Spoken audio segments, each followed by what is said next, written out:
What can I order you? Can I have a double espresso? Double espresso, I got you. There we go, keep you nice and toasty. Yeah, that'll do. Thank you very much. How are we feeling about tonight? Really good.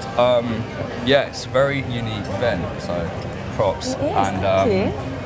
Yeah, super excited, I guess, because I've got a new EP coming out, so Yeah.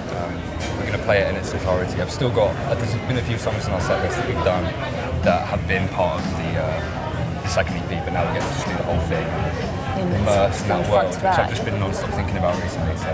Oh, I'm so excited. Feels good. 1,000 Mad Things, where does that come from? I wrote a song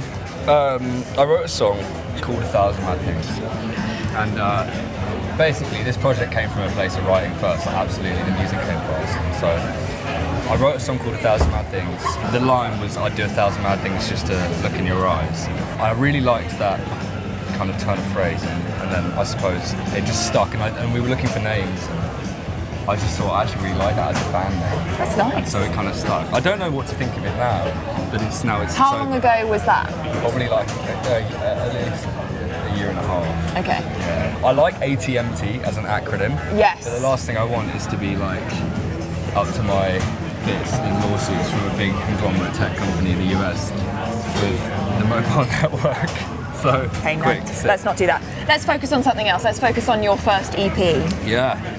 Cry and Dance, Cry and which Dance. 250,000 streams since it came out in October. Yeah, it's doing alright.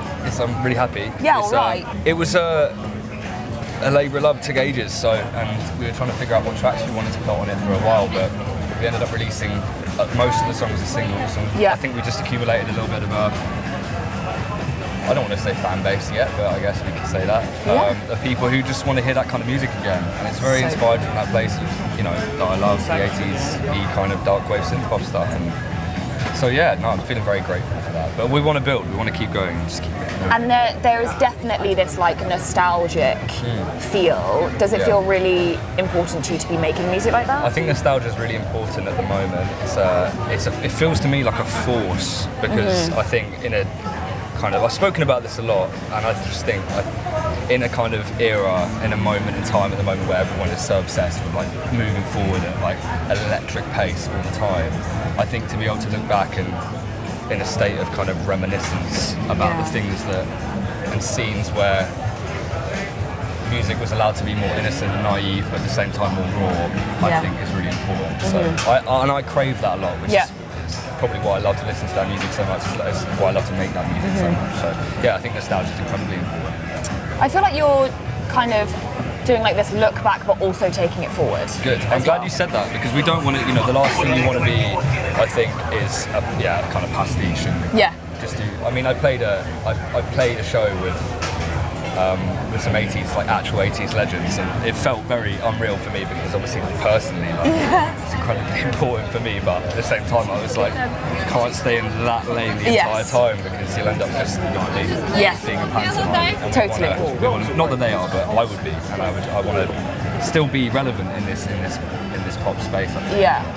So what are your sort of musical inspirations? I can actually differentiate the personal from like my writing and what inspires me there. So I think that, the personal, like, it changes all the time, but like my favourite band is, like one of my favourite bands is Radiohead, but then my second favourite, or my other favourite band at times is like Tears for Fears, Blue Nile, Depeche Mode obviously, so just it's very 80s inspired, I can't lie, but then also like 70s stuff, and I love Donna Summer at the moment, like obsessed, so I think, lots of stuff that's emotive, but makes you want to move, I think. And so that is all going to, hence the name. Yeah. And all of that feel and inspiration, I will assume, is going to come into your second EP? Big time. I think this one is actually a bit more modern. And I think it's a bit more, there's a little bit more to it. I don't know, I've got a theory behind it. It's all very tied to like what it is to be a flawed person. And each song kind of represents a different element of that. And I suppose like I've had the time and luxury to be able to think about this second EP a little bit more. And the production's I feel a bit more punchy, a bit more lively, a little bit more commercial. So yeah, that's I'm very excited to play that music tonight and to release that, because also it's just, releasing new music, you get bored after a while. To sort of like, also to like set it free. You're sitting on top of it for so long, and then suddenly you can like let it go into the ether. Yeah, well, I want to be really prolific. I think ideally I'd be a very prolific artist and just constantly release new music, but just doesn't always work like that. Especially when you're coming up, you've got to, I guess, take your time. I agree. Okay, last question. How do you want your music to make people feel? Cry and dance. Yeah. So. It's in the name. It's in the damn name. Cheers. I know. Yeah, that feeling, euphoric, melancholy. Yeah. Somewhere. I love it. I'm so excited. I can't wait to hear the whole of. We're so excited. So we're going to send you off to soundcheck, and then we're going to see you on stage. Beautiful. Thank you so much. Cheers. Cheers.